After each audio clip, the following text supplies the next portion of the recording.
Hello, everyone. This is Trip, and I'm here with Yorg Rieger, and this is the kickoff of Truth in Tough Times. And we're going to be spending the next 6 weeks together talking, reflecting, and wrestling with a host of different theologians from all over the globe. The contemporary generation of liberation theologians. Everyone that's a part of the class will be able to listen to the whole series of interviews that Yorg has put together. They're all edited up and sitting there on the class resource page.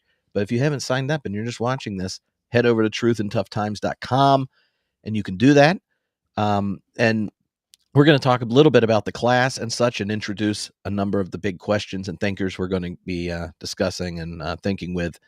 But this class is something Yorg and I've been talking about doing for quite a while, and very excited to be doing it with you, Yorg. I'm thrilled, Trip. This is, of course, what I do for a living, right? But this is why I still do what I'm doing because I think this is exciting, and this is where some of the real stuff is happening. And surprisingly, this is stuff that is not as well known as it should be. Yeah.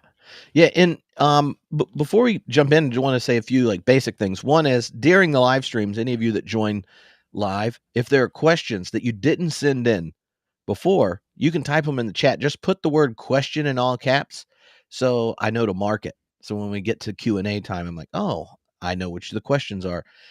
Because you can also just chit chat in there. If there's a couple people on YouTube that like to randomly find videos and then start commenting, and then I'll just block them if they say crazy stuff. But um, apart from those individuals that now I recognize quite quickly, feel free to talk, interact, just be nice, but send us your questions. Every time you get an email about the class, it will have a link to the class resource page where all of the videos of the interviews are. The password is the same for everyone in the class. You don't have to ask for a password if you're trying to type in a different password or it says change your password. You did something wrong, but you can respond to that email as well. And David, who's helped organize everything, will help you figure out any of the text things. But if you have a question, you can just reply to that email with a question, and it'll go in the Google Doc, where then we organize them before the sessions to kind of structure what we end up talking about. And the other element this time is that there are 6 different questions that all the theologians were asked. And so we're going to be looking at different ones each week. So there's not like a set focus on one thinker this week or this one this time. It's the goal is for us to collectively listen, wrestle, respond with the cornucopia of different liberation theologians' answers to the questions. So that'd be how the live stream times kind of are structured. And we'll go over that in just a second. Now, before we start, York, this is one of the questions I got sent, and I thought this is a fun intro question. And I want to know how York became both a theologian and a liberation theologian. Does he have a particular call story, or was it an intellectual interest? Like, how did it happen? Wow, that's a big question, actually. But I could say, cause the Bible tells me so, something like that. I mean, I grew up in the church. I'm a fifth generation German Methodist, which is a crazy thing because the church is so small and our identity was so big. So theology was something that I sort of grew up with and got frustrated with because I felt my pastors never had any good answers. So that brought me to theology. But once I was there, I realized there are some real challenges. So I also had a physics background, and in those days I could have done theology and science and all of that. But I realized that the Bible was talking so much about oppression, pressure, impoverished people, struggling people, the widow, the orphan, and the stranger, the least of these, you name it, that I thought, well, if I want to take this book seriously, I better do that. This is the fun thing, for a lot of folks that think, liberation theology is somehow, not able to engage the conservative climate that we find ourselves in. Well, it is because it is ultimately all going back to the Bible. And if people ask me, well, what's your opinion on biblical authority? I tell them, well, the reality is it's not what you believe that matters, but what it does. So don't tell me you believe the Bible should have 100% authority.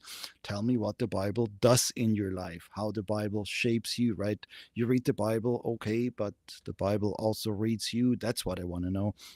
And I think this is what happened to me. I mean, this is not something that I felt like, was a personal preference or something that I was just curious about. I felt it was a calling, a vocation, and the commitment that came out of it, for me, that's probably about 40 years old or more. So I've been doing this for a long time, and I'm still excited about doing it. Mhm.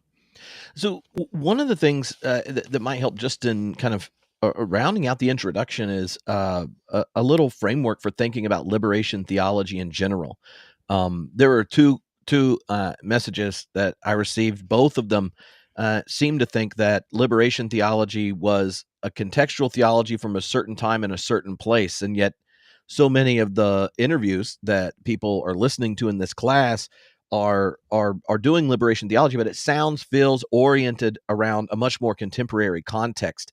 So, how do you see the both the kind of the birth of liberation theology and then maybe the particular wave or expressions that we're going to be encountering in this class?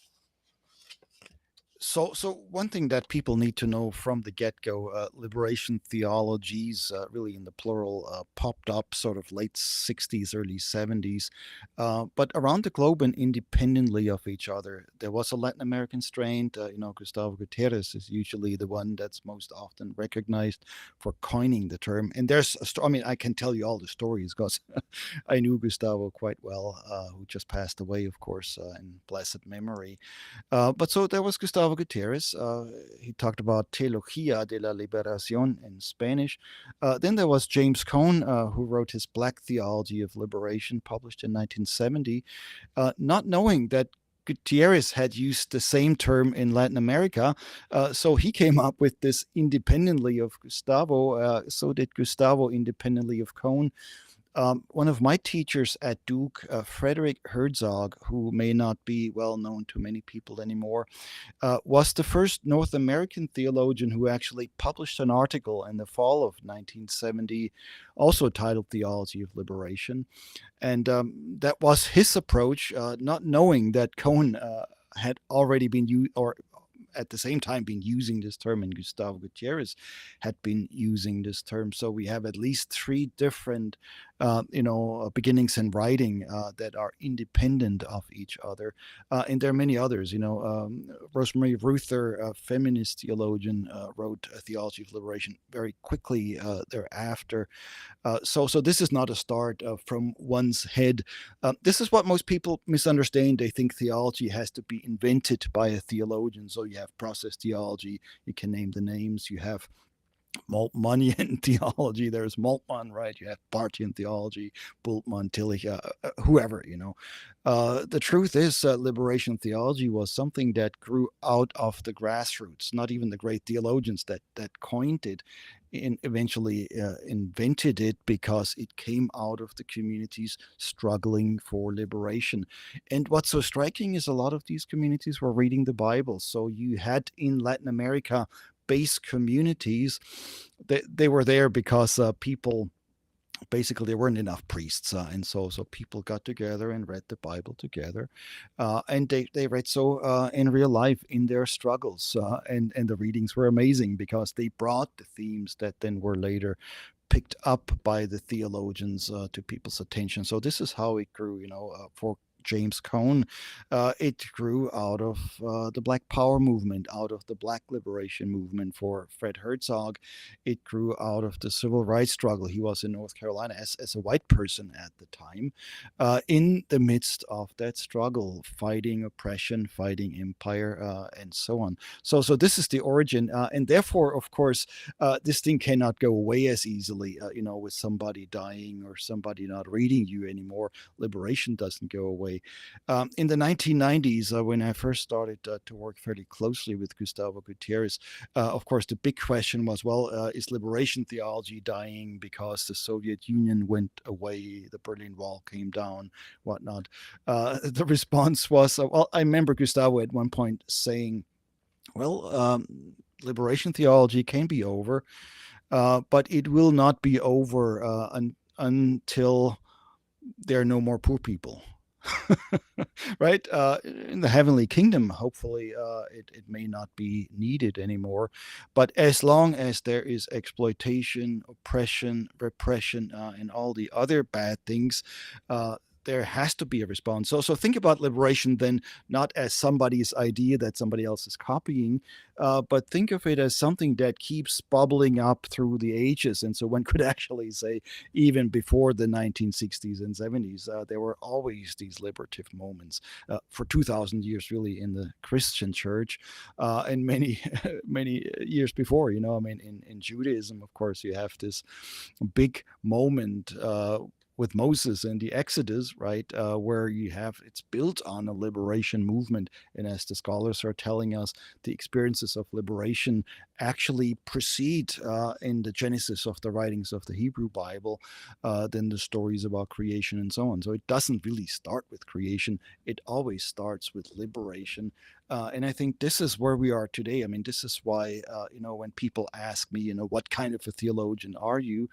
I say, I may not put the liberation title on my books, but I never I never deny when somebody calls me a liberation theologian. Well, that's the DNA of what I'm doing. And here we still are. I mean, there's generations that have been doing this now since the early days. And it's as vibrant as ever. It may not be advertised as much, but one thing I'm fairly certain, the next couple of years, as we face them, we will have a lot more conversations again about what liberation looks like. Mhm. One of the things that happens over time, and we talked a bit about this a couple weeks ago, is that liberation obviously is an energetic response of the divine in Scripture, from the Exodus on. But what it looks like, and how you identify the places of oppression and suffering, how you organize, how you articulate the life of faith and the promise of justice and all those things, change when the historical context change, right? So you can even see that in the life of Israel, where prophets at one point are orienting the prophetic critique on behalf of liberation towards the people of Israel, and other times towards its oppressors, or sometimes the dynamic is happening between Israel and Judah. I mean, so this context thing changes, and you mention that liberation theology as a whole has this place, its birth from these different communities who've experienced kind of Western conquest, be it the way it played out in Latin America, or slave trade here in its ramifications in America. And then in that Cold War period, oppression takes this whole different form, with the battle and rallying of these different nation states towards each other. And one of the things that I'm interested in how you frame is how you see this contemporary generation changing. Like, how does the shift from, say, those liberation theologians that, if you went to school and div school, say in America, you read Cone, you read Gutierrez, Sobrino, these kind of things. A lot of these theologians we're going to meet are inheriting that tradition, but have recognized that the context is switched, that there's a kind of economic imperialism, there's a different use of technology and its relationship to power. There are all these other features. So as someone that's trying to introduce this tradition year after year to students, and connect it to communities in the work you're doing at Winland Cook, like, how do you how do you tell that story of how economics, politics, and these things have transformed the context for thinking about liberation theology? Yeah, so I mean, the truth is, the way I usually start my theology classes, I tell people theology is a matter of life and death. We talked about this on our podcast the other day, right? but it's very serious because theology for all these years, I mean, Christian and pre-Christian, has oftentimes, been on the wrong side, not just on the side of death, but helping actively kill people. And then theology also has been on the life-giving side, overcoming death, and supporting the flourishing of life. That's a very generic comment, but if you look at it historically, I mean, go back to the beginnings, sort of the Hebrew traditions, in the Exodus. What's there? An empire. What's there? At the time of the prophets and forwards. An empire, right? Other empires, of course. Now we've sort of gone through all kinds of successions of empire today, and in the past couple of hundred years, all that is material that has to be addressed by theology for the simple reason, not just because we want to make a difference, but these empires successively have always tried to shape theology. So whatever you think, think again if it hasn't been shaped by empire. Thinking about God as an emperor is not the way Jesus talks about God, is not the way the prophets talk about God, is not even the way, most biblical traditions talk about God. Very surprising, but it's the way the empire talks about God. And now all of a sudden we think about God in terms of the most powerful people on the planet, including, certain presidents that may aspire to this.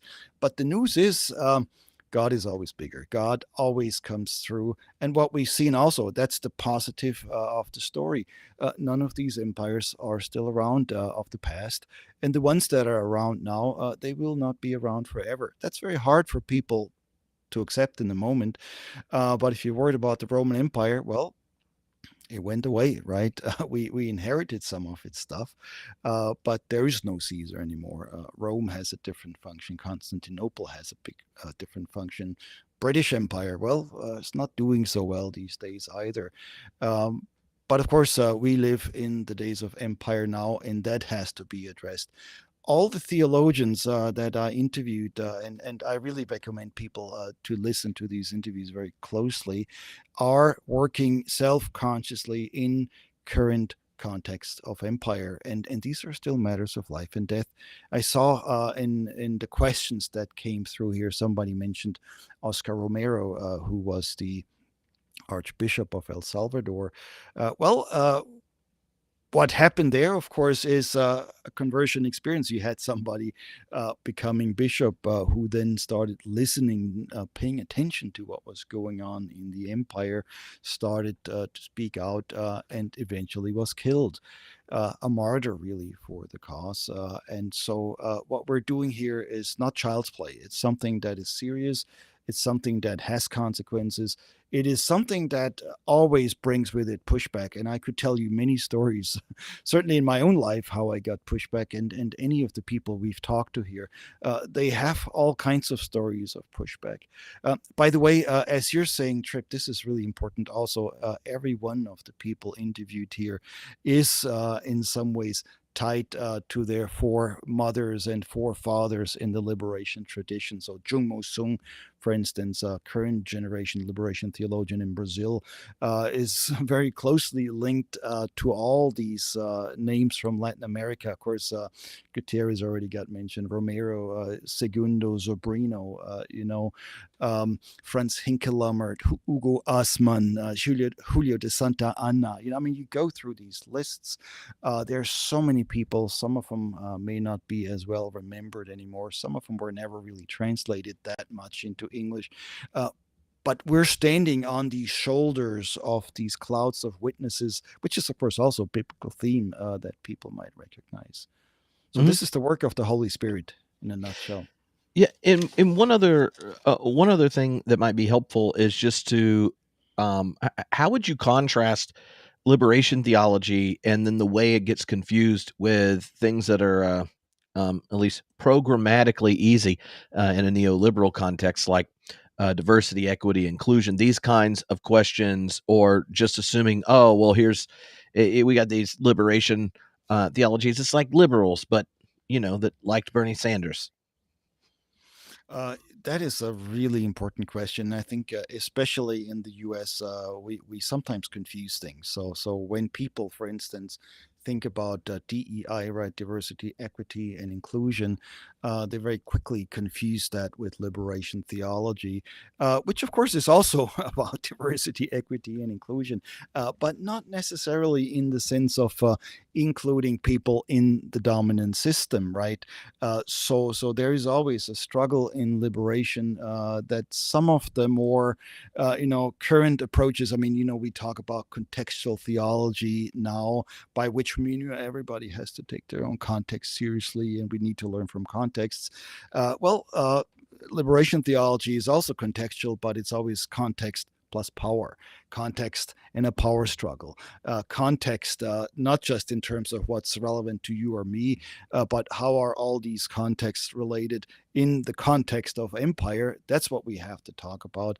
And then, of course, we have to be very specific when we talk about liberation. That's the other problem. A lot of people assume, liberation happens when people are nicer to each other, or when we celebrate diversity, or, when we're not as hateful as everybody else in society. Those are all good things, don't get me wrong. But that's not necessarily liberation just yet. That's simply, including people into the dominant status quo. And that has to be figured out also, especially at a time in the US when identity politics is so important. Now, nothing wrong with taking identity seriously and those struggles. But it's really asking the question, is it simply a matter of being more welcoming and accepting, or is it really a matter of a liberation struggle? If people are interested, this is chapter 4 of my new book, Theology in the Capitalist Scene. And I think we'll be reading it in one of the upcoming classes. So we'll get to the topic. But for now, let me say the real point is that in liberation theology, there's an edge that in most of the more liberal approaches that we now think are liberation approaches is missing. So we have to talk about that edge. I'll give you one example. And I mean, maybe I shouldn't name names here, but you know, uh, remembering visiting a church, a fairly large church, an inner city church in a big U.S. city where there were some homeless people around, and the pastor greeted me saying, "Look, this is such an inclusive church. Everybody is welcome. We have millionaires sitting next to homeless people, and they're rich and poor and all of that together." That's great. Don't get me wrong. Better that than not connecting. But the point of liberation theology, of course, is not let's be more inclusive to poor people, or let's be more welcoming for people who are homeless, but let's address these issues and overcome class. So class here, is of course one of the big issues, right? Social class, but you cannot address the thing by simply bringing people into the status quo without fighting the structures. And of course, this would be very helpful then to bring back in many of these conversations. How does inclusion change when we really look at the edge? How does diversity change when we're not just sort of celebrating diversity, but really overcoming the kinds of things that create these divisions in the first place? Yeah. So one of the things that will happen as people are watching the videos is, one, they'll realize that there are 6 questions that broadly bring each of the where each of the theologians kind of give a response, but also that they're coming from different contexts from across the globe. So knowing that in those early generations, liberation theology came out of a host of different contexts. You even talked about even the phrase showing up at the same time in 3 different locations. Um, can you kind of share a bit about what in the current generation, what you kind of hope to do, what kind of like solidarity across these different liberation traditions? What happens as we hear people from a multiplicity of different contexts wrestling with some of the same questions? Like, what's the goal for that? It's really solidarity, like you just said, and this is not an easy way to talk about it, because usually people are so enamored with their own positions that I'm doing this, you're doing that, and isn't that interesting? That sometimes solidarity is not only overlooked but brushed aside, because it might seem, if I'm in solidarity with everybody else, I'm not as special anymore. I'm not as interesting or as great anymore, and I might sell fewer books. If my issue here has to be considered in terms of everything else. So the broader question really is, how do we all work together now? To get there, this is the important thing. You cannot get there to solidarity by a universal idea of liberation. You really have to look at what the specific liberation struggles are. You really have to take seriously what is it that people are going through, and then you look for what are the bigger causes that make this happen. And you might realize that the cause of racism. And the cause of sexism are somehow related, right? You might realize that empire is not just a matter of exploiting people economically, but also doing its political thing, also doing its cultural thing, and of course, always also doing its religious thing. So this is the solidarity that we're looking for, rather than saying, well, can't we all get along? And here's the big issue that I will suggest to everybody: let's take the individual struggles very seriously, but let's dig deeper. Let's not just be upset and outraged about bad things happening in the world, but let's ask the question: what are the systems? What are the structures? And then, of course, how do we fight them? That's the big question. Let me submit to you that all of us fighting our own struggles. This is, of course, the way the DEI thing happens in the university: the diversity, equity, and inclusion. Um, the system doesn't mind. The system can always include someone here and someone there, and they might even include some poor people if necessary, if it helps them look better. But what the system is most afraid of is the solidarity. People in the various struggles saying, uh, "Look, we're in this together." And here's the surprising thing.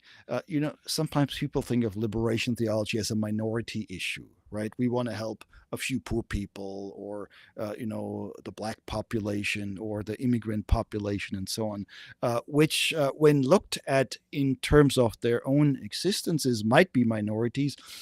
But liberation theology is always about the majority, because the majority is not benefiting from this empire. And that's even true in the United States. People don't quite realize it. But one thing I can tell you: if you pay attention to climate change, most of us will be struggling and suffering from that, unless you have your own private island, and all of these kinds of things. These things are coming for the majority rather than the minority. And then, of course, if you put the various struggles together: immigrants, racial minorities, women, working people. Somebody in the conversation here talked about people with disabilities. Really everybody, unemployed people. All these things. All of a sudden, you realize, hey, this is the majority. This is most of us. In the days of Occupy Wall Street, we coined the slogan, "We are the 99%." And that's yet another solidarity. So don't think of yourself as not in need of liberation too quickly, because you might not be benefiting from the system as much as they're telling you you are. Mhm. All right. So I want us to look at the 6 questions that will, frame each of the sessions. And maybe we can, here we go. I mean, everyone else has them, but let me see here. But if we want to look at them, and then you want to say what, maybe like what kind of things to be listening for, as you hear a host of number of different people discuss them. And the first one, maybe I'll read them and then you say whatever you want. That way we don't go too long, so we can. Sounds good. Yes, let's All do right. that. Okay. So the question that started most of the interviews, and I have a lot of experience with this, Yorg. Even if you tell people what you want to talk about in an order, it doesn't always happen. So sometimes it's because interest moves you apart, and sometimes it's because you're talking to them about a book that they finished 3 years ago, and they really just want to talk about what they just wrote, and you didn't know what it is yet. Anyway, but the first question, and we're going to talk about this next week, is people in the planet are facing many challenges today. What are we up against? So this was the first question that we asked everybody. If you go through the interviews, everybody talks about this first. So for next class, pay attention to this. We'll talk about that. And that's what sort of I was just trying to say. Namely, people think liberation are sometimes special interest issues. Somebody from Asia might want to do Asian theology. Somebody from Africa might want to do Black African theology, and so on. Um, we need to take these various struggles very seriously. We need to listen to what's happening, and not just from people describing this from the outside, but really from people in the struggle. And so, this is part of what we're getting from these theologians, uh, actually stories of their struggles in which they're involved. And in every single one of these, none of them is just somebody who works at the desk. Everybody is involved at some level in the struggle. But the big question then really becomes, how do we put this together into the bigger struggle of what we're up against? So, for instance, if you're concerned about racism, people could say, well, we're up against mean racists, we're up against white people, or something like that, and that's not totally wrong. But there's a bigger story, and there's a bigger way in which empires have always used racism. Now, racism gets used differently. The U.S. story of racism is different than the European story of racism. Racism it is in both cases. But now the question becomes, how do we ask the question of what is the bigger struggle here, because that's important then when we talk about the various solidarities or solidarity that comes out of it. So that's the first thing. But keep in mind here what also goes beyond what usually happens. Um, we're not moralizing about things. This is one thing liberation theology sometimes gets accused of, but I think it's a misunderstanding. The point here is not to complain or to blame some bad actors. The point is to figure out what is going on. How are these things related to deep theological distortions, right? Questions of sin have to be addressed, questions of suffering and evil and so on. But then the real question is, how do we overcome them? So the typical moral critiques are usually too shallow. People talking about greed and hate and mean people.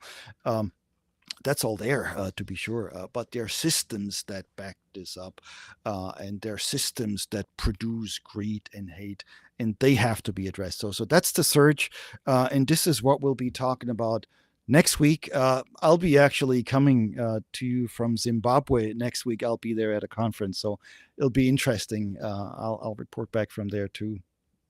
All right. Now, the second question is about the difference between conservative, liberal, and liberation theologies, and we're going to talk about that in just a minute. So we can do that last because it will set up the contrast. The third one is about burnout. One of the challenges that people that are engaged in liberation, those that are part of movement politics, get often energized early on and excited about it, but then the sources of energy and agency dissipate. This is a question I asked everybody. We'll put that further down on our list of priorities. This will be in class 5, actually. But it is important because everybody that we're talking to here, and I think that includes you and me, Trip, um, we've been in this for a while. So, sometimes I see this in the classroom when a student comes and they first learn about, racism and class and empire and sexism. They get really annoyed and angry, and they want to do something about it.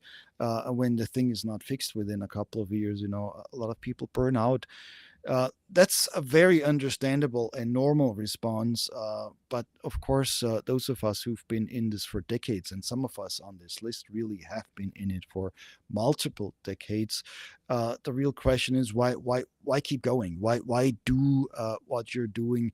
Why are you not burning out, and there's some secrets here. I mean, this is not just personal wisdom, but I think this goes back to the heart of the gospel. This goes back to God's own work, if we want to put big words here in people's mouths, to say, I'm here not just because of the causes and the struggles, but also because I have seen God at work. I have seen grace here. I have seen empowerment.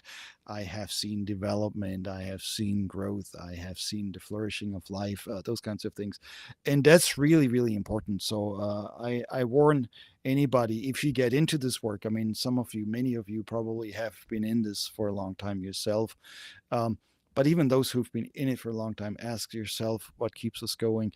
If you're just coming to join us, don't think that this is a quick thing. This is something that keeps going. And what I find in myself is I'm still as excited about this work as I was on the first day.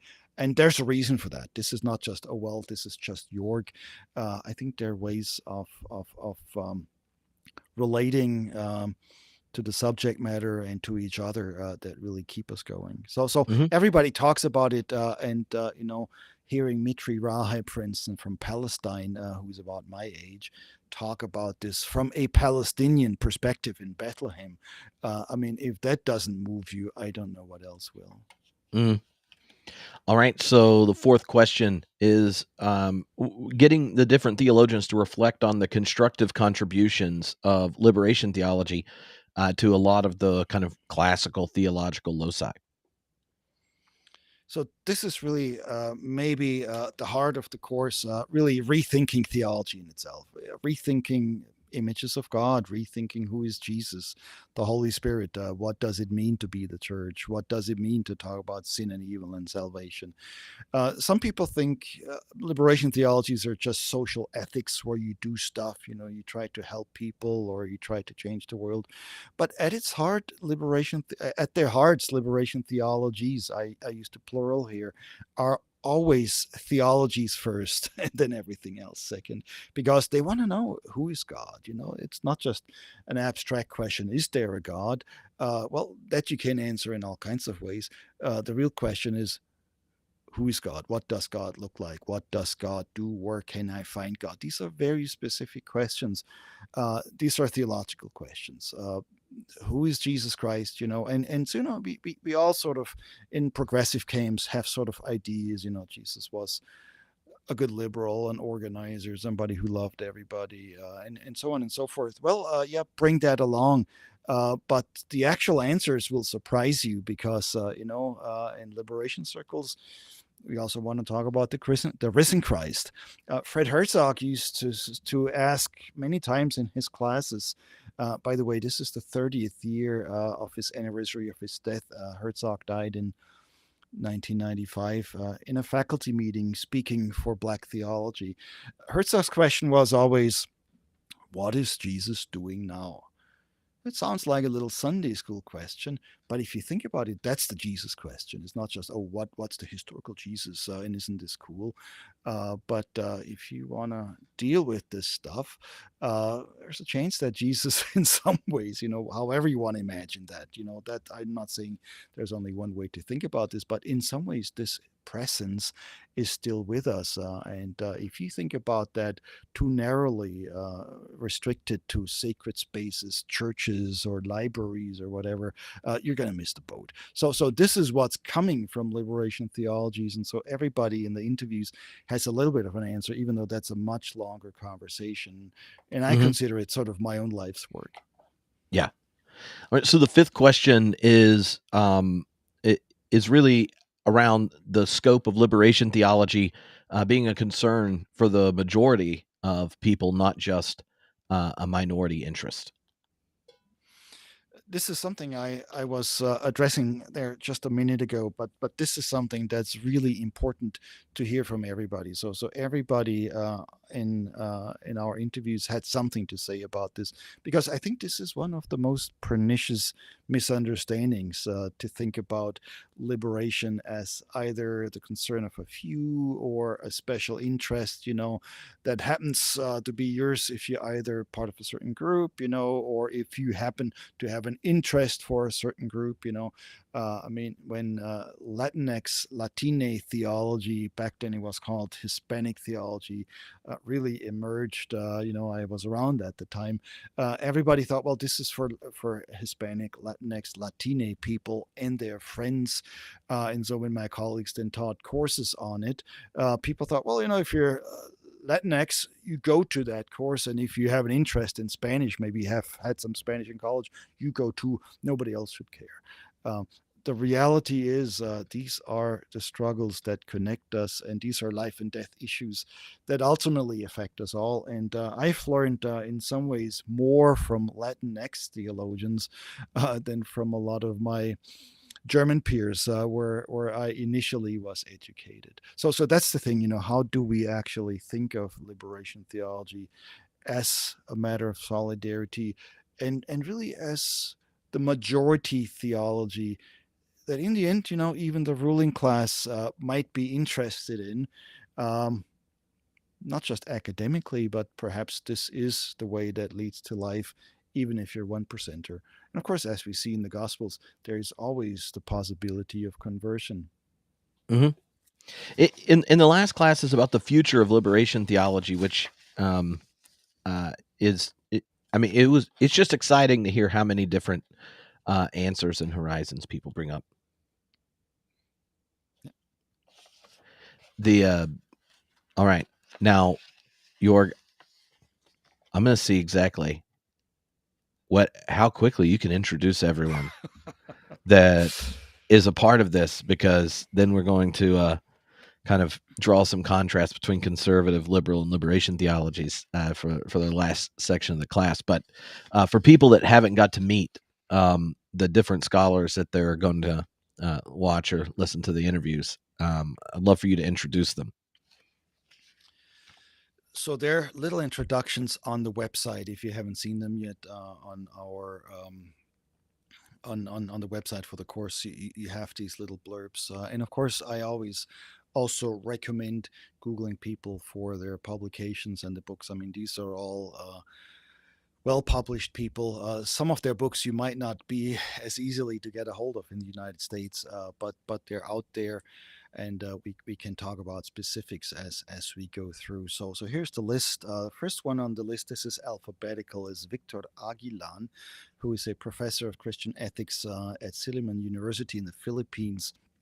Victor, and this is a Philippine tradition that he didn't invent, but he's one of the major representatives of what is called the theology of struggle. And of course, that's not a very nice thing, right? People think, well, struggle is bad and it shouldn't be. But it's really paying attention to the fact that struggle is part of everyday life and struggle is part of liberation. And this goes really very deeply into the everyday experiences of grassroots people. So Victor Aguilan, who is probably the theologian that is least well known in the U.S., is really one of the big names, and one of the persons who has done this work for decades consistently. The next on the list is Dwight Hopkins, who is at the University of Chicago Divinity School. Dwight is one of the major representatives of African American theology in the United States. Again, someone who has been in this struggle for many years.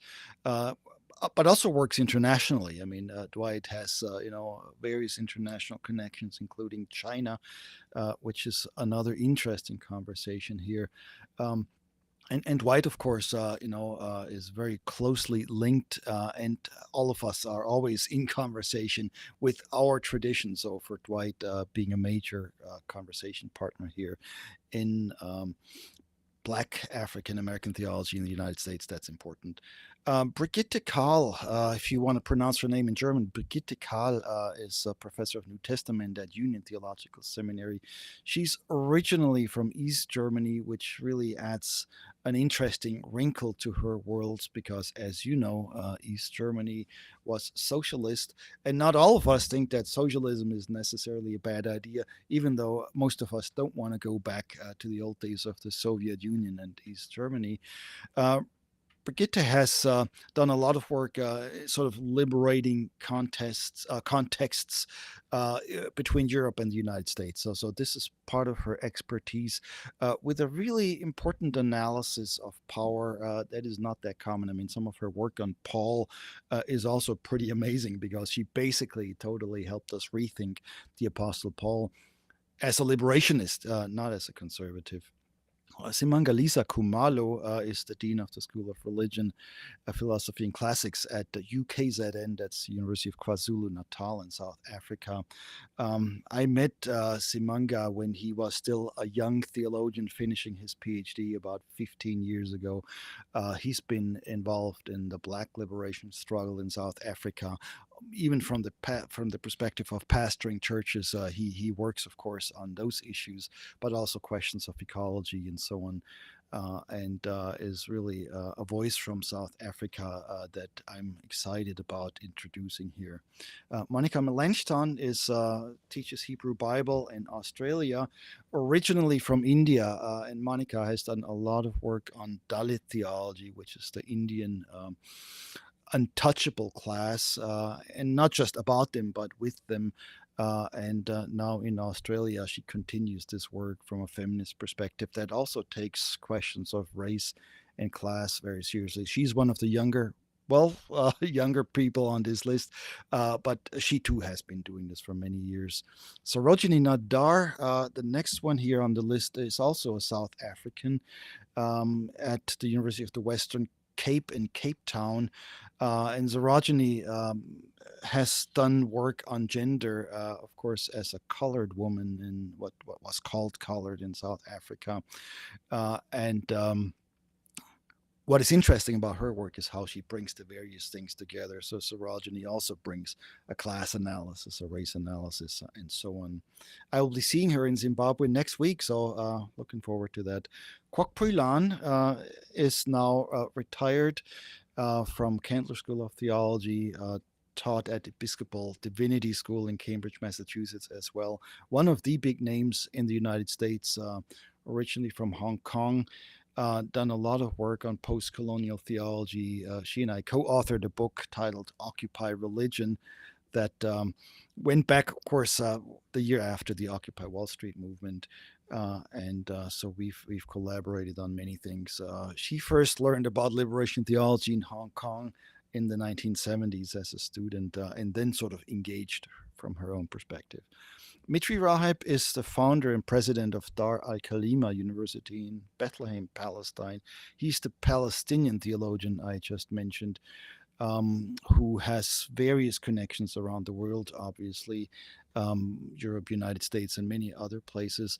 But he's really doing theology in the hot seat. I mean, if you think about all the challenges that we're seeing these days, Mitri can tell you stories that are quite amazing. And he always reminds us that it's not really correct to talk about Israel and Palestine as a conflict. He says we have to take the imperial background seriously, the imperial moment, and maybe then not only will we understand better, but we can do something about it. So here's a perspective that really emphasizes the empire. Anthony Reddy is professor of Black theology at Oxford, the preeminent Black theologian in the UK at this time, fellow Methodist, if I may add, and also one of the younger members of this group. But again, here you have a critique that really is more global in nature, and it's something that we need to hear in the United States. Jungmo Sung is now retired from the Methodist University in Sao Paulo. He is probably one of the most preeminent current day alive liberation theologians who studied with Franz Hinkelamert and Ugo Asman and Pablo Richard at DEI in Costa Rica. And is also someone who I have co-authored with a book on Beyond the Spirit of Empire. Again, you get this imperial theme very clearly and questions, what do we do? Final on the list is, last but not least, Miguel de la Torre, who is professor of social ethics at ILIF in Denver. Miguel is probably one of the foremost Latine theologians in the United States at this point. Probably many people know of him. Uh, but he's also very clear that this is part of a liberation project. You know, it's not just an identity project, but it is a bigger struggle that brings us together. So this is the list. These are all people I've worked with personally over the years, and I can vouch not only for their credibility, but for the fact that they've done this all for many years. Well, for the rest of the time, we kind of wanted to set up what's going on by drawing some contrasts between kind of like archetypal conservative, liberal, and liberation theology. And part of doing that is because of the difficulties of even bringing up questions around liberation in an American context, where the distinction between liberation and liberal modes of theology get a bit confused.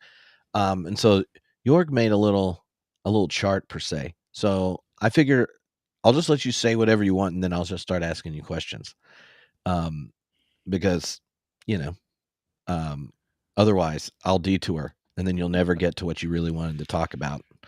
And of Um, course, this is a long, long conversation. But the reason I think it's important to talk about it at this point, and you'll hear this again coming back in the interviews. There is a problem, I think, especially in the United States, that we assume that the culture wars are basically the framework for everything. And in the culture wars, of course, you know, you have conservatives and liberals, and somehow that is the spectrum in full. The truth is, of course, the culture wars go all the way to the right at this point in the United States, as we have seen. They're in the White House now. But they don't go quite as far to the left, you know, especially if you look at it from an international perspective. But even from a US perspective, you know, there is a difference between liberals and liberationists that is oftentimes overlooked. This year, I've been, you know, teaching theology for over 30 years and been around seminaries for 40. I started studying theology. That dates me, but anyways, in 1985. Um, and in all these 40 years, this is almost like the people of Egypt wandering through the desert. Sorry, the people of Israel wandering through the desert right after coming out of Egypt. In all these years, every new generation in every part of the world comes to theology school thinking there's only liberals and conservatives, which is extremely frustrating. I mean, of course, this is the way the culture wars run in the US, understandable, but it was that way in Europe. It is that way in many other places. I just talked to a Korean student. It's that way in Korea. You know, it's that way in Hong Kong. You know, you go places and you find it. Singapore. You know. South Africa. What is so surprising though is that the liberation and the liberal perspectives are really, in some ways, very distinct, and funny too. While the liberation perspectives might be more radical, they could actually have better conversations, not just with liberals, but even with conservatives. That is sort of part of that pattern here where I think really becoming aware of the liberation specifics can help us reshape some of our theological debates, can help us get out of a rut in which we find ourselves right now that is not very helpful, and can really get us help us gain new hope, because these culture wars, they're ending, they're fading, they will not be around forever. We need something new, and I think liberation theology provides that. So this is part of the conversation. I taught in Texas for 22 years at SMU Perkins School of Theology, and maybe if you speak Texan, you know, liberal liberation and all of that stuff sounds a little bit alike. Uh, but I assure you it isn't, and we'll figure that out also. Now, don't get me wrong.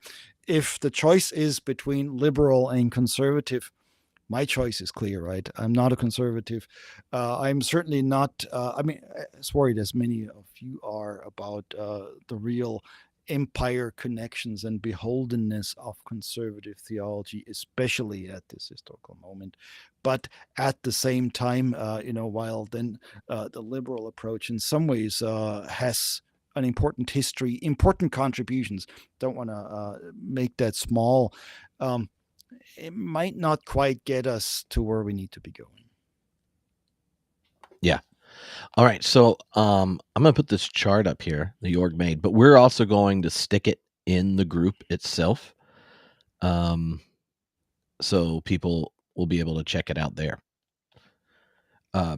But could you kind of give us maybe pick some of the contrast here that you see, maybe the ones that are most familiar in your classroom when students are going to a progressive divinity school like Vanderbilt or at Perkins? Like, what are some of the contrasts you think that are helpful, so that especially those that the questions and conversations around liberation are new to them, can start listening for how these contrasts will show up in the conversations with so many of your peers? Let me start with the third one from the top. This is about miracles, right? The typical liberal conservative culture war thing here is, conservatives say, well, you have to believe in miracles, and Jesus really walked across the water. And the liberals say, well, no, it's all metaphorical. It's just a story, and we basically stick with the science of the thing, which are, time-honored conversations that have their place. So don't get me wrong. But sometimes, I remember a lecture I gave in Brazil years ago on liberation theology. Me going to Brazil talking about liberation theology, right? And the students saying, so how is this not just liberal theology? And I said, well, the difference here is that liberationists may have a stronger belief in miracles than anybody else. Well, what do you mean? We believe that Jesus can walk across the water. I said, well, that's great. You can believe this. But believing that Jesus will transform the world, that the poor actually have good news brought to them, which means they're no longer poor afterwards. Not they get a warm meal in a nice shower. Uh, that sort of stuff to me is the bigger miracle. Walk across the lake, cool, but really transform the world in a way that nobody expects it. Wow, that's the big thing. So miracles here. Um, and of course, we can talk about what exactly that means and what that looks like. But liberation theology actually not only believes in miracles, but has seen some miracles. The fact that people don't die, that people survive, the fact that there is liberation, the fact that these various empires all came to an end. And believe me, the current empire, no matter what they tell you, will also come to an end. Here I said it, right? People find it easier usually to believe in the end of the worlds than in the end of the respective empire in which they find themselves. But that's the miracle thing. I mean, we could talk a lot more about that, but let me just highlight a few small things where I'm really prepared to argue we're expecting nothing less than a miracle. And I'm even at this dark moment in our nation's history, I haven't given up to see where God is actually making a difference, and that's still happening. Or, I mean, take the Bible. This is a funny one, right? Because sort of the conservatives, especially if you happen to be a fundamentalist, usually think they have the highest value of the Bible. But in the conservative traditions, the Bible is usually put up on such a pedestal that is not really being engaged in, right?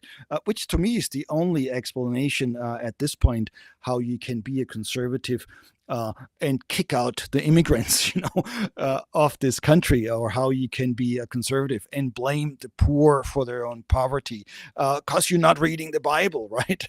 This is the only explanation how you can be misled by so much dumb stuff by people proclaiming they're the Messiah or being declared the Messiah because you're not reading the Bible. This declared Messiah in the White House now looks nothing like Jesus of Nazareth. Sorry, I mean, just read the Gospels, right? So the Bible here, despite the fact that people want to take it literally, doesn't get used very much. It's put on a pedestal.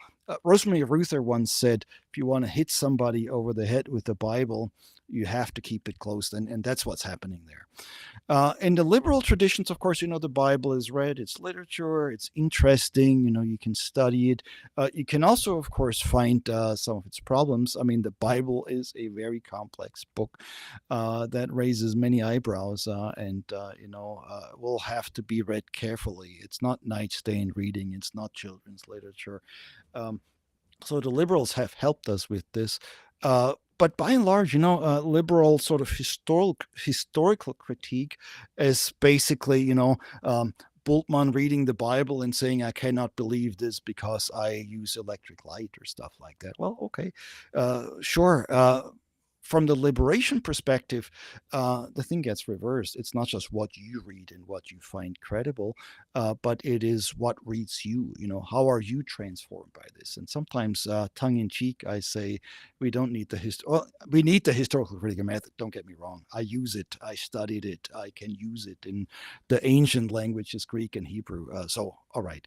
But a better approach from the liberationist camp, I would tongue in cheek call the historical self-critical method, not the historical critical, but the historical self-critical method, because this now raises the questions of, how are we involved in this?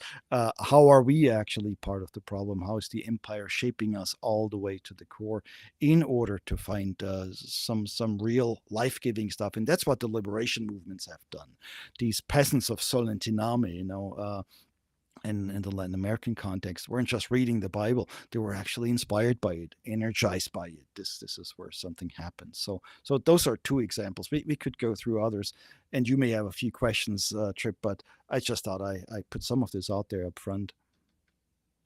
Oh, no. I think it's really helpful. And some of the contrast I think get there's two different ways people can kind of get them confused. One is if you're coming from a rather conservative context, and you think through the big reasons people end up deconstructing or having faith transition.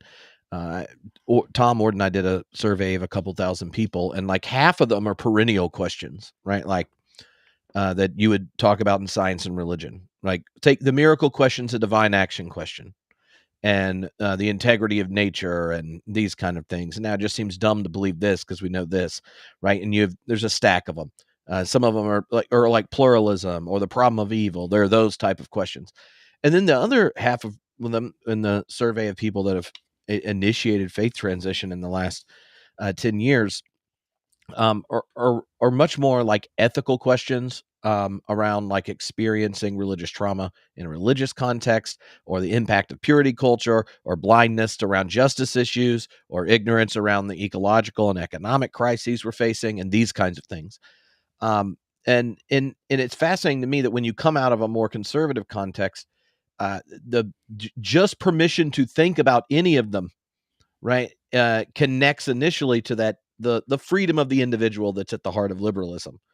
And for a lot of our peers, even ones that you like, Gary Dorian is a liberal theologian par excellence. I mean, wrote the book on, well, 10 books on it. But he also has deep liberationist commitments. And so when you start to think theologically, the kind of categories don't function as clear when you're meeting individual thinkers versus if you're trying to archetype options. So I'm wondering how do you find those distinctions uh, kind of helpful, setting up not for people just to hear a bunch of Americans that also have justice orientation, but theologians in these other contexts who are wanting to draw a distinction between liberation and kind of the more liberal traditions. I mean, I was shocked to see which things they pointed out as the contrast, because I couldn't think of liberal. I think 4 or 5 of them named, oh, liberal theologians are obsessed with the individual, and I was trying to think of any of my liberal theologian friends that would have thought they had been read. You know what I mean? I mean, if you're No, thinking Schleiermacher or something, maybe, but Uh, does that make sense? It makes perfect sense. I mean, and quite frankly, not even Schleiermacher is really focused on the individual as much as people think, because in the 19th century in Europe, these romantics were actually quite communal. So I mean Yeah. that's yet another Well, I conversation. mean, So yeah, so yeah. there's Even like Christ consciousness itself is a participatory there's communal act. exactly, yes, that's right. It's a community that matters ultimately. Schleiermacher here, but I think what's important here, especially for people coming from a conservative perspective, and I mean this is where I came from. I grew up as a fairly conservative German Methodist, what we now call evangelical, not realizing that there were any other options. So first realizing that there are options, and I mean for me that happened in seminary to some degree. For about a year and a half, I became a liberal because oh, this is so cool. We can think about this more broadly, until I realized, there's an edge somewhere that pushes us a little bit beyond this. So for instance, on this list, one of the lines on salvation said the conservative position is exclusion, the liberal is inclusion, the liberation one is revolution. Those are huge debates, but if I had to choose, inclusion is better than exclusion. So in this way, it's not to say, well, liberals are just stupid. I mean, this happens unfortunately a lot in my field, where people just have to market their own positions and make themselves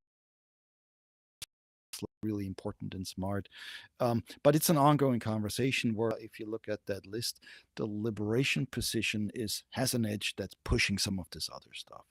And some of it could actually go in all kinds of ways. I mean, on the justice line here, justice for conservatives, exclusivity, liberals, neutrality, liberation, taking sides, which is, by the way, the biblical notion of justice, where God's taking sides. God's not just sitting up there on a throne judging neutrally between the parties. God is always taking the side of the victims and the oppressed in most, I mean, of the biblical literature.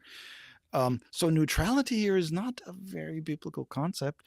The conservative exclusivity may actually get something from the Bible here, but it misinterprets it. It basically assumes it has to be friends with the people on top, while the Bible actually says, well, let's be friends with the people not on top, right? So things like that, there could be some interesting conversations, and some of the edge of conservative theology you can actually reclaim in the liberationist position, perhaps inverted, but it's still there. So yeah, look at these three lines here: conservative, liberal, and liberation, as more of a conversation rather than just I'm smarter than you are. Yeah, well, and in often how a someone that comes from a more conservative background or from a more liberal background experiences encounter or challenges from a liberationist perspective are different. Um, the I can't remember who pointed this out, and they messaged me after our last talk and said, for growing up as an evangelical, when Tony Campolo came to our school and starts preaching and is raising questions that are deeply about liberation and economic solidarity and these kinds of things, he occupied a kind of conservative Christian Baptist piety, and then leverages the commitment one has to Scripture or to Jesus or something in different ways.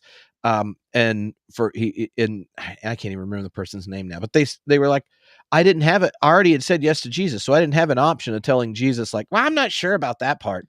He said, then the individual's like, now I work at a mainline Protestant church where if I read the Sermon on the Mount or something, most of my congregants are like, yeah, I don't think that. I mean, the Jesus seminar put that in gray, and I'm not really sure. Where the when kind of the economic privilege or the hermeneutics that comes with being a citizen in our own context, where that's used to this two-party system, there are different style of defense mechanisms for muting or narrowing the challenge kind of liberationist energy can bring to your faith.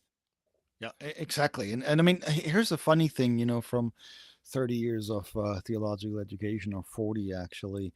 that sometimes and not so unusual actually as people might think, but sometimes it is easier to radicalize a conservative than a liberal. Because a conservative might understand, yes, you have to take sides, you have to make a decision for Jesus, you have to have a commitment. Whereas, some of the typical liberal types, oh, yeah, yes, truth is everywhere, truth is in the middle. I mean, I'm caricaturizing here, don't get me wrong. I don't want to step on anybody's toes, but there's sort of this attitude, everything's metaphorical, it's just things are just what I make it. I like this, I like that, my taste is this and that. Where, from a liberation perspective, sometimes you're really tearing out your hair and say, well, if all you have to say is, you know, uh, God somewhere up in the sky, neutral, loving everybody the same, well, you haven't read the Gospels either, or of course you may have read them, but you don't care. Whereas the conservative might say, there's really a preferential option there. The question is simply for whom. And of course, in a typical conservative thing, the preferential option is for people in your party, in your camp, next to you in the pew and the pew. In liberation theology, the preferential option is for the poor and the oppressed and the marginalized. So this is how some of these dynamics get really interesting. And so, of course, this is why reading the Bible is so important. Somebody who has a high view of biblical authority might actually be convinced by an argument. Whereas somebody who thinks, well, this is all just ancient stories that are nice literature, might not care one way or another. Hmm. Yeah. Okay, so from some of the interviews here, there are two different kind of responses I found fascinating that I wanted you to kind of just see what you think. So, uh, so De La Torre and Dmitri both made a similar point about and something you even just hinted at, like there's a certain kind of power in conservative religion. Uh, um, Miguel de la Torre said, one of the perks of conservatives is at least you know when they hate you because they just straight up tell you. Um, as opposed to obfuscating and rationalizing it away. And he gave a number of examples, one of which was what's playing out in Israel Palestine, which Mitri, obviously in Palestine, it raises it together. He goes, well, so much of the rhetoric of even his teachers in Europe, famous famous German liberal theologians and such. He said, "Oh, liberal works really good, and that's why Israel's an ally because they're liberal on everything but Palestine." And there he's like, liberals don't see the problem of settler colonialism because every political interaction is already woven into the given political arrangement of the system, right? And so, like those two responses were unique among a lot of them, but I think like they hit with a kind of abrasiveness that if you're new to thinking about liberation theology, um, I mean, they function as a really good, I think, example of the kind of challenges that come out when we start to take those kind of voices more seriously for those that are new to listening. So that may be the paradox, right? You have some real strong language there, right? You have some real clear taking of sides, which is usually what people are used to from the right wing, right? And so when liberationists now are picking this up, people are sometimes confused. Where's the love? Where does all of that show up? Um, but the truth is that the love, that's really the passionate love, is always taking sides. Neutrality is not really love. And of course, you could say, back to Jesus here, did Jesus love the Pharisees? Well, let's assume yes, because Jesus loves everybody. But what's that love? Is tough love, right? It's the love that actually recognizes when somebody is, on the wrong track, when somebody is part of the empire, when somebody's doing damage to themselves and others, and to point that out. That's also love. And so what Mitri then is saying, if you really pay attention to what's going on, you cannot be neutral and in the middle. The only way you can do it is if you close your eyes and you don't pay attention, or maybe you have a theory here and a theory there. Um, Now, this is not, I mean, the dilatory comment here to say, at least the conservative tells you to your face what you think. Well, at least then, of course, you know what the struggle is like. Not to say that this is a wonderful way of being, but at least it is clear what you're about. Whereas I think what we're worried about here is positions that simply step back, and by stepping back, then ultimately endorse the dominant powers. That's the problem. So simply, the assumption, it's an illusion to be in the middle, to be neutral, is actually part of the problem that we have to be addressing here in these liberationist traditions, because it isn't. If in a conflict you're staying. Bishop Tutu, we haven't talked about him yet. Another liberationist, for Archbishop Tutu from South Africa, at one point said this. He said, "If an elephant steps on the tail of a mouse, and you decide to stay neutral, the mouse may not appreciate your neutrality." The mouse may not appreciate your neutrality if the elephant is standing on its tail, right? And that's the thing, this taking of sides, the actual, joining the struggle, that may be a little scary for people who have never thought like that, or who were raised, to think that the truth always is in the middle. Uh, but then you take this back to the Gospels, you take this back to everyday life, and you realize, yeah, I mean, take a family example, right? You come home, you have two kids, the big kid is beating up the little kid. How do you show your love for your kids, right? You would probably stop the big kid from beating up the little kid, maybe send them in timeout, and take sides, therefore, ending behavior that's damaging for both. I mean, those kinds of things, it's just not part of the everyday logic that people are taught in high school or in college these days, or in church for that matter, which is what I'm mostly worried about. And so there are a couple of lessons here that might be a little steep and might be raising some eyebrows, but I think they can be very helpful and healing. Yeah. Well, I'm very excited about getting to do this class, and hope all of you that are on live or watching and listening later um, are ready to check out some of the interviews. You can, if you haven't signed up, truthandtoughtimes.com. If you have, all the class emails have the link and passwords. You can get in to watch the interviews, and then each of the weeks when we do the live streams, they will end up uh, put over there as well. So you can go find more goodies there. Next week we're going to talk about what we're up against, which, you know, um, it's not just an approaching deadline for the Lakers, York. It's more than that. But Yeah, sometimes you worry about things that you may not have to worry about too much. But yeah, thanks. I mean, I think this is where some of the real stuff will have to be discussed, and it's not an easy discussion, but I think it's a healthy one. yes. All righty. Well, we will talk to y'all again next week. York will be in Africa, and I'll still be here, but hopefully it won't be this cold.